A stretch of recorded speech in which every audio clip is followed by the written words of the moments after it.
Oh, Bill hasn't won yet, but he has qualified to swim in the finals. So it is a special day for him. It's rather a special day for me, too. You see, I've been coaching Bill, and I feel I had in making him one of our best swimmers.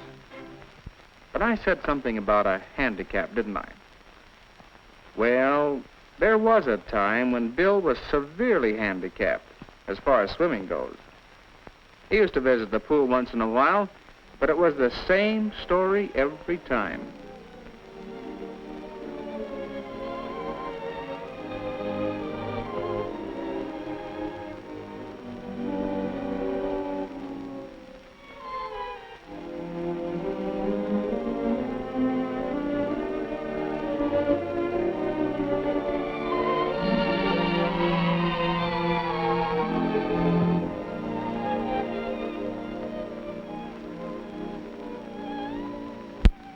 He'd never learn that way.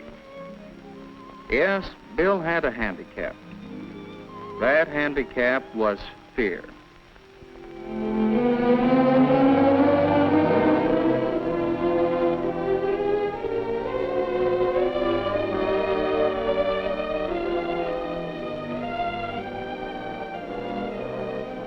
At first, Bill's friends used to ask him to join in the fun. Hey, Bill, come on in. But no, there was no use. They forgot Bill was there. But Bill couldn't forget himself. He kept thinking and worrying. Think I'm a coward, do they? Well, maybe I am. If only I weren't so afraid, I could learn to swim. I could have fun like that.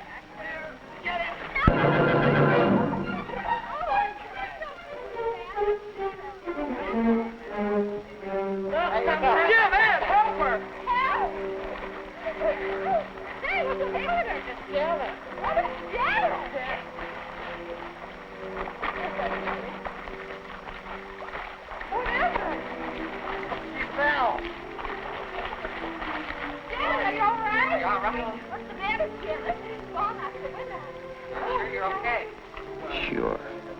I'm a coward. Afraid of the water. Afraid to jump in and help somebody.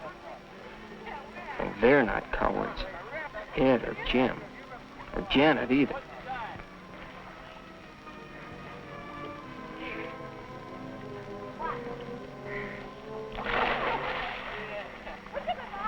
They say if you fall off a horse, you should get right back on as soon as you can, so you won't be afraid of horses. I guess she's not going to let this thing worry her. Well, what's the use?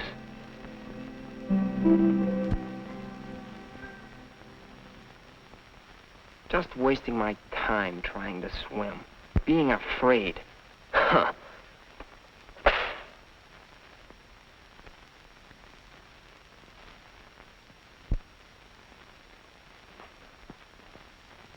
Giving up? Yeah, giving up, that's right. You're Bill Brent, aren't you?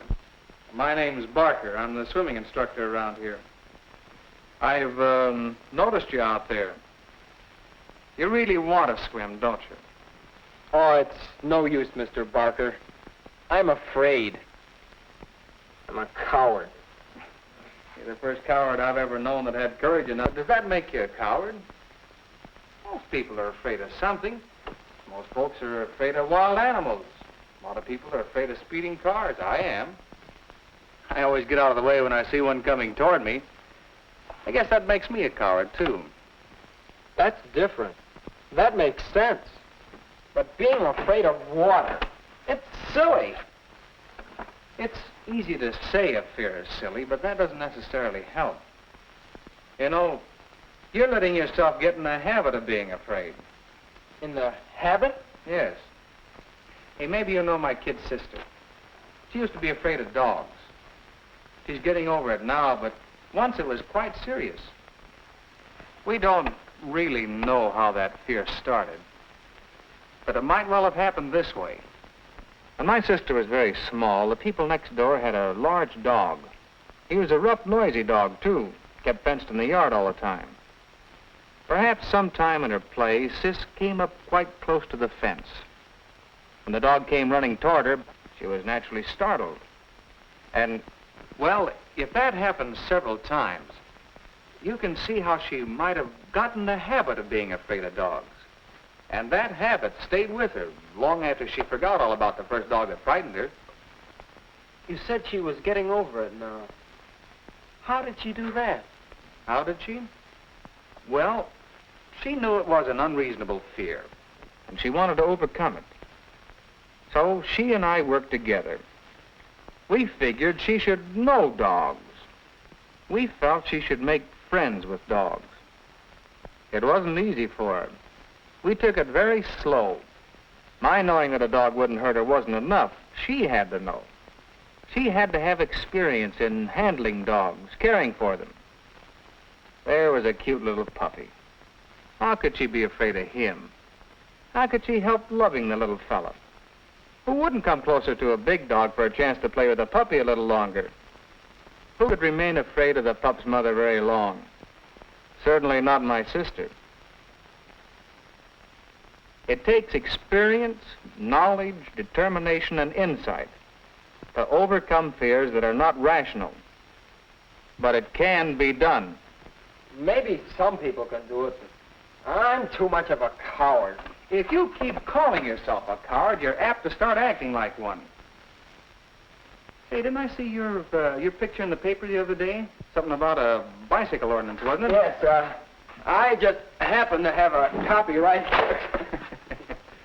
One copy.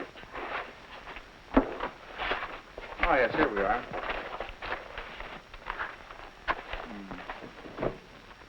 You deserve to be proud of yourself. Student defends bicycle ordinance. The paper doesn't give many details. Tell me about this. Well, you know about the new ordinance to keep bicycles off the sidewalks. Mm-hmm. It's really an important safety measure. But a lot of the kids didn't like it, and they held this protest meeting. Some of us thought it was a good ordinance, and I went to the meeting and said so. It seems to me, in the interest of safety, we ought to accept this rule. The least we can do is give it a fair trucking on a sidewalk. I like to feel safe. So I'm willing to ride my bike in the street. Good going, Bill. You told him. Do you agree with me? Sure. Oh, get up and say so. No. Go ahead. No. Come on.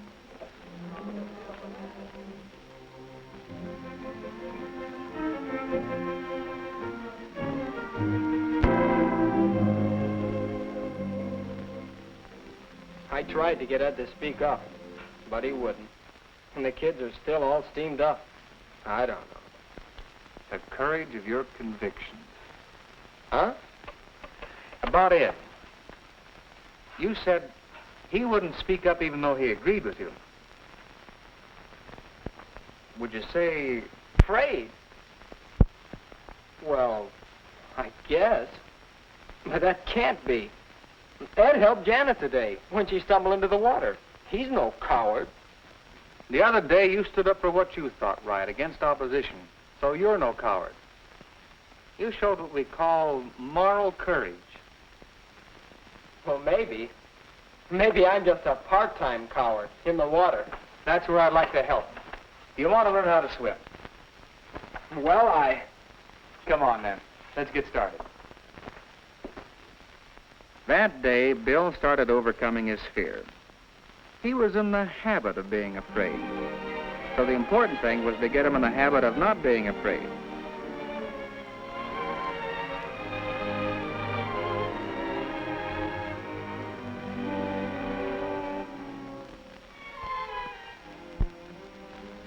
Bill learned gradually, over a period of several weeks, some of the skills he would need for swimming. As he became more skillful in the water, he also became more confident. He was ready to try actions that would have frightened him before, because now he knew he could always right himself in the water, and so needn't fear drowning.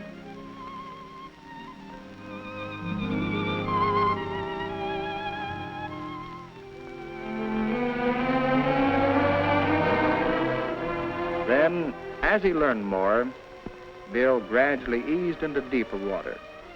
If he could swim across the shallow end of the pool, he could swim across the deep end.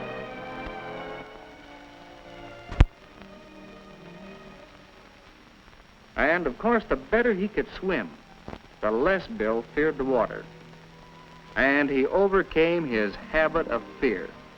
He became confident. Whether or not he wins in the swimming meet, he has proved to himself and to others that he is not a coward. Well, we all have little fears which hamper us. We should take a tip from Bill. Our lives can be richer, happier, if we overcome our fears.